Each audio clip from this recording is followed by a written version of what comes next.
तो दाल भी मिली होगी और दाल भी अच्छी क्वालिटी की है, पैक्ड है पूरा। अगर सपा की सरकार होती भाइयों बहनों तो चाचा और भतीजे में लूट मच गई होती।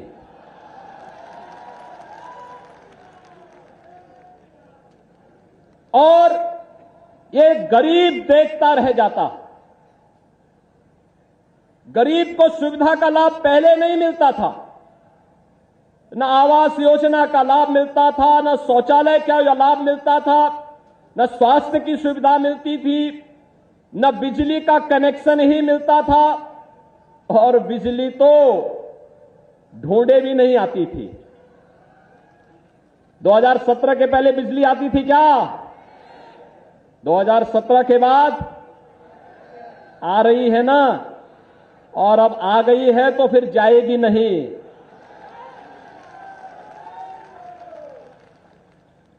पहले गरीब के लिए नौकरी आती थी और महाभारत के रिश्ते समाजवादी पार्टी के एक ही परिवार के सब निकल पड़ते थे, कहीं चाचा, कहीं भतीजा, कहीं बबुआ, कहीं मामा, कहीं भांजा, और क्या क्या कौन कौन रिश्ते होते हैं, ये सभी रिश्ते वसूली में निकल पड़ते थे।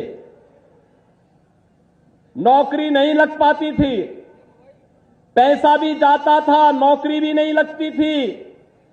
2017 के बाद जितनी नौकरी लगी हैं, लगभग 5 लाख नौजवानों को प्रदेश के अंदर हम नौकरी देने जा रहे हैं। अभी तो कुछ नियुक्तियों के पत्र वितरित होने बाकी हैं। मैंने विभागों से कहा कि वे स्वयं ही वितरित कर दीजिए, मुझे अब समय मिलना कठिन होगा। लेकिन भाइयों बहनों, 5 लाख नौजवानों को नौकरी मिल रही है, सरकारी नौकरी, और कोई नहीं कह सकता कि कोई लेन देन किसी ने किया हो, कोई भ्रष्टाचार किया हो। अगर कहीं से कोई सुगबुगाड़ दिखाई दी तो भ्रष्टाचारी को उठा करके जेल भेज दिया गया। लेकिन प्रदेश के नौजवानों के साथ खिलवाड़ नहीं करने दिया गया। प्रदेश के नौजवान को सम्मान देने का कार्य किया। और अब तो बबुआ को एक बात की और चिढ़ हो गई है कि उत्तर प्रदेश के नौजवानों को स्मार्टफोन और टैबलेट क्यों मिल रहा है। क्योंकि ये स्मार्टफोन गरीब के हाथ में आए, ये स्मार्टफोन प्रदेश की बेटियों की हाथ में आए, ये टैबलेट का लाभ ऑनलाइन एग्जामिनेशन के लिए ही नहीं, ऑनलाइन एजुकेशन के लिए भी हमारा नौजवान करे, प्रतियोगी परीक्षाओं की तैयारी के लिए करे। यह समाजवादी खानदान कैसे बर्दाश्त कर सकता है?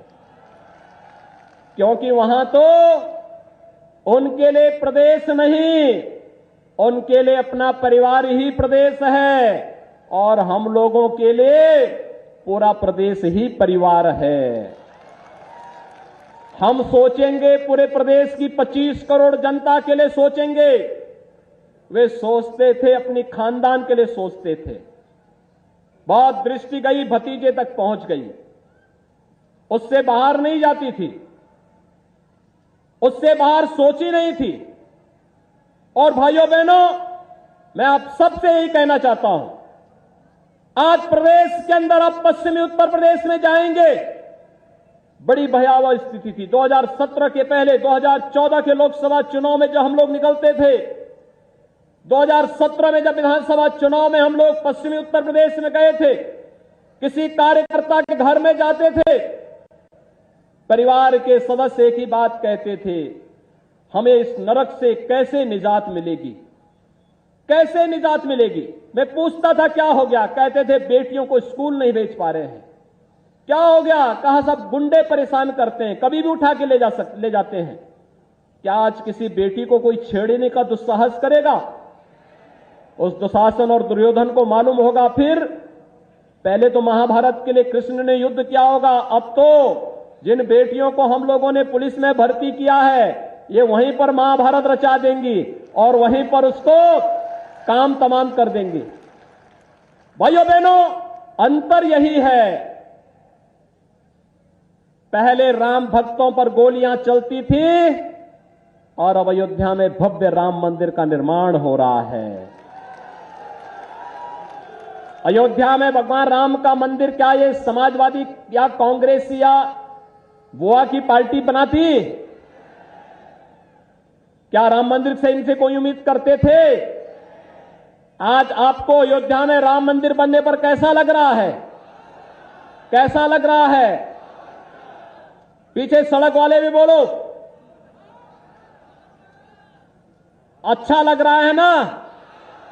राम अयोध्या में भगवान राम का भव्य मंदिर भारत के गौरव के मंदिर के रूप में आप देखते हैं? अगर है तो भाइयों बहनों, यह काम किसने किया?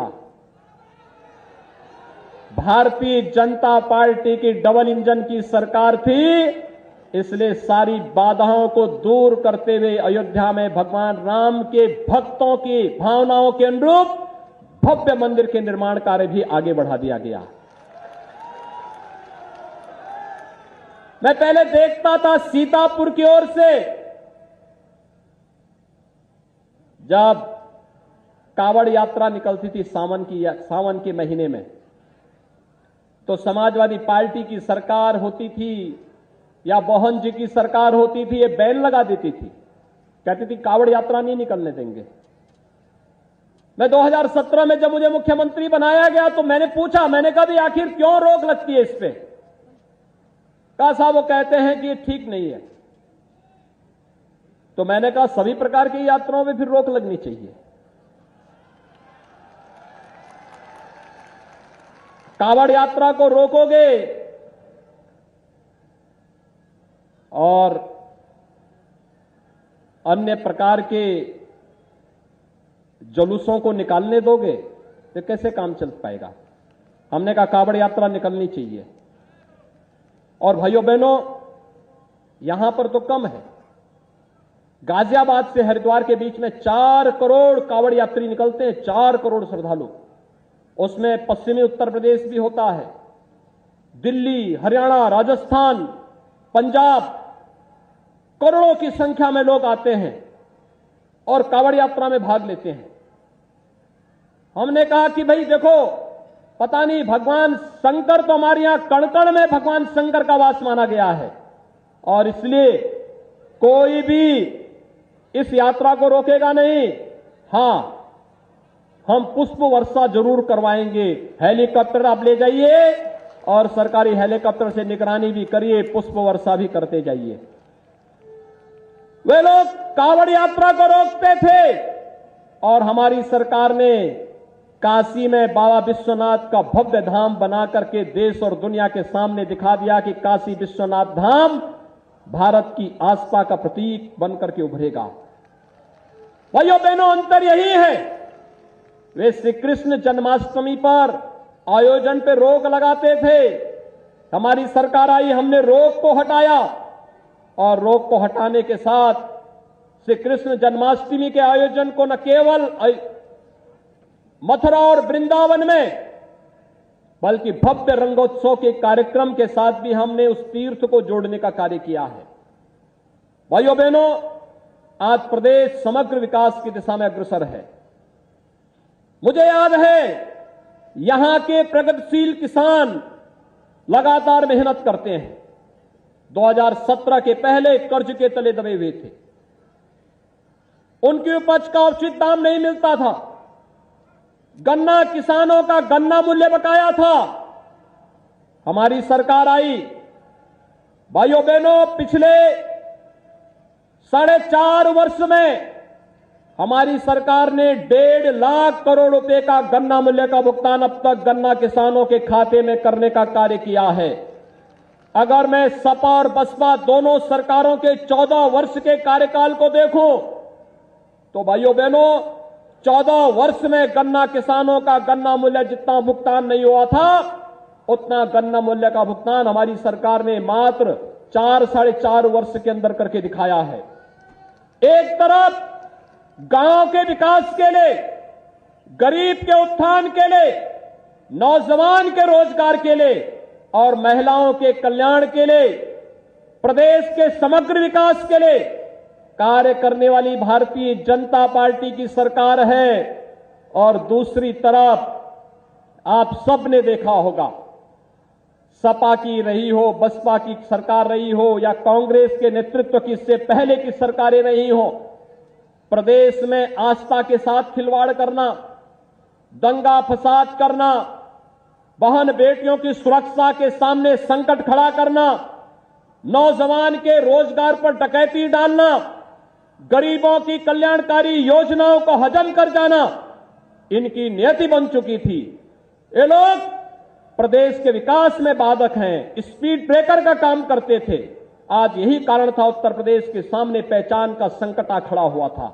और आज भाइयों बहनों, हम सब आपके बीच आए हैं। ये जन विश्वास यात्रा आपको डबल इंजन की सरकार के डबल फायदे दिखाने के लिए कि आपने आशीर्वाद दिया, बदले में उसका लाभ प्रदेश को भी और जनता जनार्दन को भी प्राप्त हो रहा है। और भाइयों बहनों, यह जन विश्वास यात्रा आपके इस उत्साह को अगले 3 महीने तक बनाए रखने के लिए, आपका आशीर्वाद लेने के लिए आपके पास पहुंची है। आप क्या भारतीय जनता पार्टी की दोनों सरकारों, केंद्र में मोदी जी के नेतृत्व की सरकार और प्रदेश की सरकार के कार्य से खुश हैं? जो लोग खुश हैं, ओपार नहर की पटरी और सड़क पर जो लोग खड़े हैं, वही लोग भी, और जहां इस पंडाल के बाहर पीछे भी काफी बड़ी संख्या में लोग खड़े हैं, वे सभी लोग अपना हाथ खड़ा करके मुझे आश्वस्त करें। जो लोग खुश हैं, मुट्ठी बांध करके संकल्पित होंगे मेरे साथ में, दोनों हाथ खड़ा करके मेरे साथ बोलेंगे, भारत माता की, भारत माता की, भारत माता की।